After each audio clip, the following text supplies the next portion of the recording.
Assalamualaikum warahmatullahi wabarakatuh. Alhamdulillahirabbil alamin. Asyhadu an la ilaha illallah, asyhadu anna Muhammadar Rasulullah, sallallahu alaihi wasallam Muhammad wa alihi amma ba'd. Kepada umat Islam yang berbahagia yang melakukan ibadah puasa Ramadan, semoga diterima oleh Allah Subhanahu wa taala ibadahnya dan diperkuat imannya. Sekedar info, dan semoga kita menjadi saksi-saksi kebaikan atau saksi kebenaran di sisi Allah Subhanahu wa taala. Saya akan mengirim surat kepada DPR RI dan Menteri Pendidikan dan Kebudayaan RI. Assalamualaikum warahmatullahi wabarakatuh. Pancasila merupakan hadiah terbesar bagi Indonesia, sehingga semua warga negara harus menjaga, merawat, serta mengamalkan nilai-nilai Pancasila dalam kehidupan berbangsa dan bernegara. Sebagai dasar negara, Pancasila dilahirkan dan dibentuk oleh Founding Father sesuai dengan tujuannya, yaitu sebagai roh bangsa Indonesia.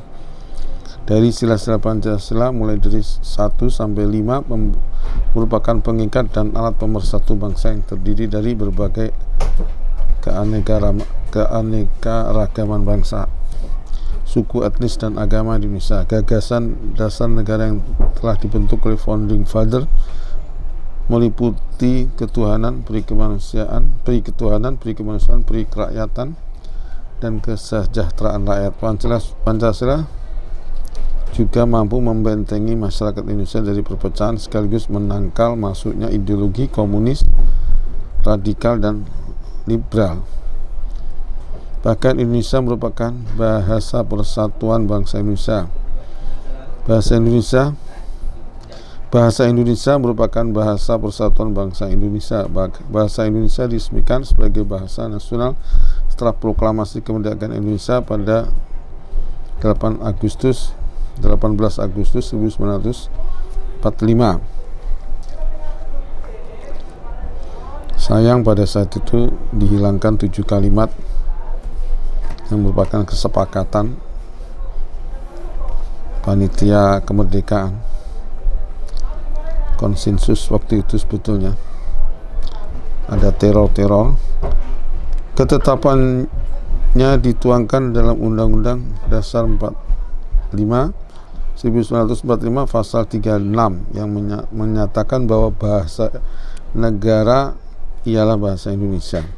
Keberadaannya harus semakin diperkuat sebagai kurikulum wajib di lembaga pendidikan di Indonesia. Tidak boleh hanya sekedar formalitas, tapi harus bisa memberikan keterampilan membaca, menulis bertutur bahasa yang baik dan dalam bahasa Indonesia. Hadratus Syekh Hasyim Asy'ari, pendiri Nahdlatul Ulama, merupakan tokoh penggagas resolusi jihad pada tahun 1945 sebagai sikap perlawanan untuk mempertahankan kemerdekaan. Isi dari resolusi jihad tersebut yaitu berperang dan melawan penjajah. Berperang dan melawan penjajah itu hukumnya fardu ain bagi setiap orang Islam di Indonesia. Selain itu disebut pula muslimin yang berada pada radius 94 km dari posisi kedudukan musuh juga wajib ikut berperang. Kiai Hasyim Asy'ari menyampaikan amanat berupa pokok kaidah tentang kewajiban umat Islam, pria maupun wanita, dalam jihad mempertahankan tanah air dan bangsanya. Resolusi itu dikenal sebagai resolusi jihad fisabilillah. Resolusi tersebut berhasil menggerakkan santri, pemuda, bahkan masyarakat untuk berjuang bersama melawan pasukan kolonial yang puncaknya pada 10 November 45. Sejarah perlu dipelajari karena bisa mengetahui peristiwa-peristiwa yang terjadi di masa lampau. Dengan mempelajari peristiwa di masa lampau, bisa mempersiapkan kehidupan yang lebih baik dari masa sekarang. Mengenal kisah sebuah peristiwa ataupun seorang tokoh bisa memberikan pengalaman dan masa depan yang lebih baik. Dengan melihat dan menelaah sejarah kehidupan masa lampau, perjalanan perjuangan bangsa dalam Merebut kemerdekaan, seseorang bisa melihat banyak tokoh dan pahlawan yang bisa dijadikan contoh dan tauladan. Menjadikan tokoh perjuangan sebagai sosok panutan itu penting agar bisa meneruskan perjuangannya dan mempelajari sejarah. Banyak suri tauladan yang bisa diungkap, sehingga dengan mempelajari sejarah banyak suri tauladan yang bisa diungkap sehingga dapat menjadi bekal buat cerminan seorang dalam menghadapi masa depan. Menyingkapi adanya penghapusan kata Pancasila dan bahasa Indonesia yang tertuang dalam peraturan pemerintah PP nomor 57 tahun 2021 dengan Standar Nasional Pendidikan SNP yang ditandatangani Presiden pada tanggal 30 Maret 2021 dan penghapusan profil dan sejarah Hadratus Hasyim Asy'ari dalam Kamus Sejarah Keluaran Kemendikbud, maka dengan ini kami menyatakan: 1. Menolak keras pasal 40 ayat 2 dan 3 yang menyebutkan kurikulum pendidikan dasar, pendidikan menengah, dan pendidikan tinggi hanya wajib memuat pendidikan agama, pendidikan kewarganegaraan dan bahasa. Dalam pasal dan ayat ini kata Pancasila dan bahasa Indonesia dihapus dan diganti dengan kewarganegaraan dan bahasa. 2. Menghapus pendidikan Pancasila dan bahasa Indonesia sebagai kurikulum wajib merupakan tindakan yang sangat berbahaya karena berpotensi mengubur Pancasila dan upaya pembudayaan Pancasila melalui jalur pendidikan, dan juga sangat rentan masuknya paham komunis. Menghapus bahasa Indonesia dan dari kurikulum wajib juga berdampak pada runtuhnya persatuan dan kesatuan bangsa Indonesia, karena bahasa Indonesia merupakan bahasa pemersatu. Pancasila dan bahasa Indonesia merupakan hasil kesepakatan bersama. Menghapus keduanya berarti mengkhianati pada founding father bangsa ini. Kalau tidak dibatalkan, maka akan membahayakan masa depan negara kesatuan Republik Indonesia. 3. Mendesak kepada Kemendikbud untuk menarik serta merevisi buku kamus sejarah yang tidak memuat nama dan profil pendiri NU Kiai Hasyim Asy'ari, yang juga sebagai salah satu tokoh yang ikut andil dalam mewujudkan kemerdekaan negara Republik Indonesia. Kami juga sangat menyayangkan dan prihatin dalam kamus tersebut justru menurut informasi malah mencantumkan tokoh-tokoh asing seperti Gubernur Belanda Van Mock, Haji Van Mock, tentara intelijen Jepang Harada Kumaisi, dan juga tokoh komunis di Asia Hans Sneflit, Darsono Noto Sudirjo, D.N. Aidit, Samuun.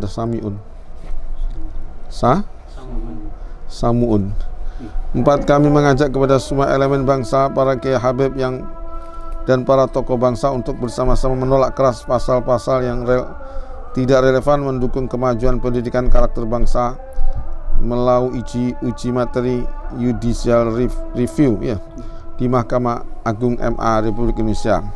Dengan alasan tersebut kami mohon dengan sangat serta mendesak kepada fraksi-fraksi DPR yang banyak dipilih oleh umat Islam yang setia pada Pancasila untuk menolak pasal-pasal tersebut karena berpotensi menjadi gerbong bangkitnya komunis gaya baru untuk menguasai ruang-ruang kekuasaan di negeri ini.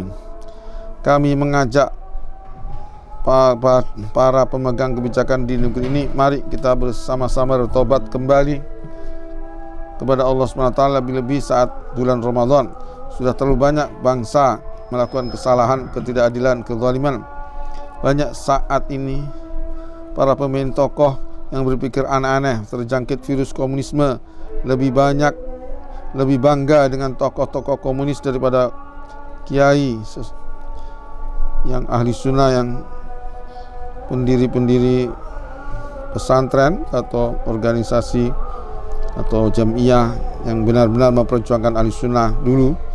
Habaib dan para tokoh pendiri bangsa yang ikut andil memperjuangkan kemerdekaan Republik Indonesia, seperti statement Menteri Agama yang menghimbau adanya doa bersama semua agama dalam acara yang berkaitan dengan Kementerian Agama, mengutip sebuah ayat dalam Injil Matius dan meyakininya sebagai ajaran universal tanpa mengharapkan adanya tahrif dalam kitab tersebut, dan seolah dia tidak mengakui dan meyakini keuniversalan Al-Quran yang hak dan tidak ada tahrif.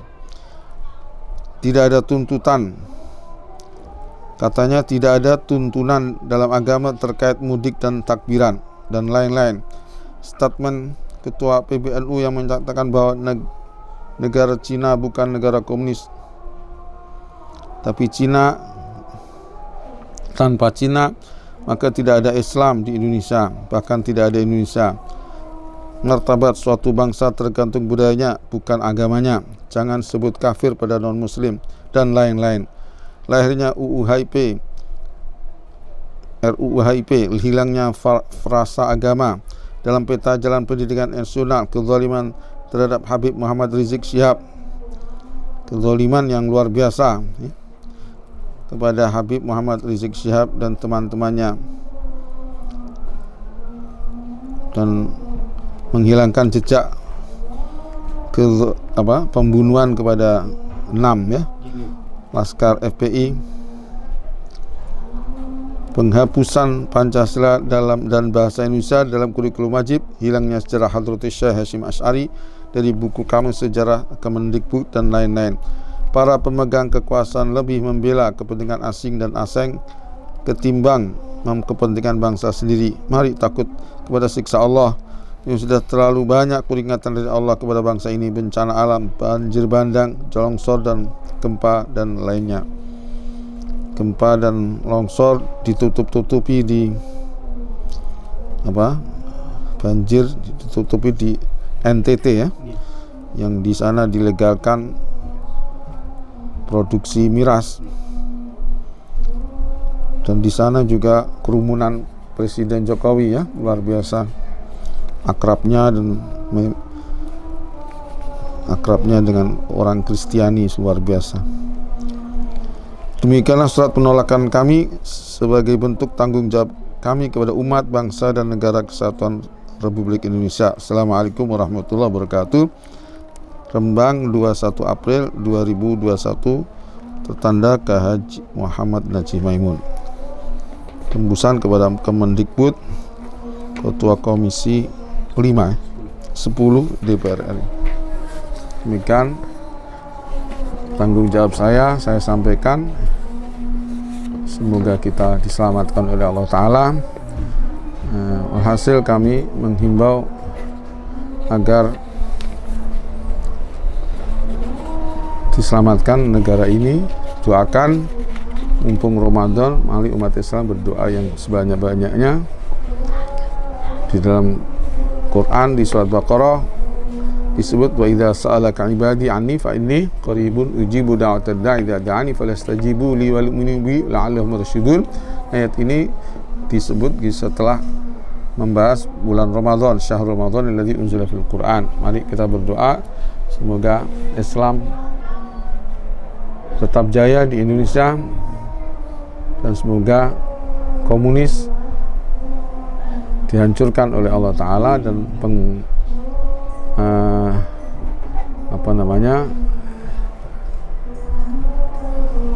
orang yang aktivis komunis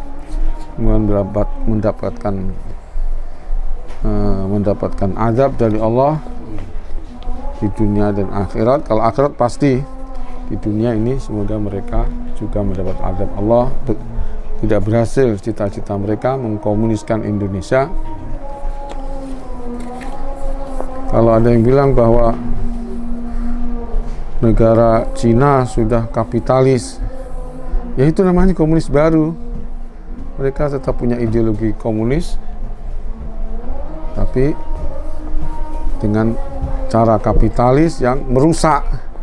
Artinya produknya itu produk yang sangat merusak, tidak awet cepat rusak, dan jiplak-jiplak produksi orang barat dan lain-lainnya, tapi kualitasnya sangat rapuh, sangat ini penipuan. Mari kita waspada, mereka tetap punya ideologi komunis dan punya partai komunis yang masih besar, dan sekarang katanya infonya mengatur partai terbesar di Indonesia ini. Inna lillahi wa inna ilaihi raji'un. Semoga digagalkan oleh Allah Subhanahu wa taala. Semoga kita umat Islam tetap jaya. Semoga yang mudik tetap, supaya silaturahim tetap terjamin dengan baik sekali, sudah berjalan dengan baik. Kalau Yakut bilang tidak ada tuntunan, padahal itu sudah terjadi di zaman bapaknya, zaman mbahnya. Berarti dia menyalahkan bapaknya, mbahnya, menyalahkan orang-orang dulu. Ini kita Islam di Indonesia ya begini, ini ada mudik, ada badanan, sowan-sowan ke orang tua. Itu mungkin di negara lain nggak ada atau kurang sekali, tapi di Indonesia masih, itu harus dilestarikan ya. Tapi tetap tidak maksiat, tidak salaman yang tidak mahram ya, terus dijaga, dan tidak omben-omben minuman keras. Ini tetap harus takwa kepada Allah Subhanahu wa taala di saat susah, di saat bunga, di saat jauh dengan keluarga, di saat dekat dengan keluarga, tetap takwa kepada Allah Subhanahu wa taala. Assalamualaikum warahmatullahi wabarakatuh. Allahumma Islam wal muslimin. Allahumma Islam wal muslimin al kafir ahlikil kafirah zalimin.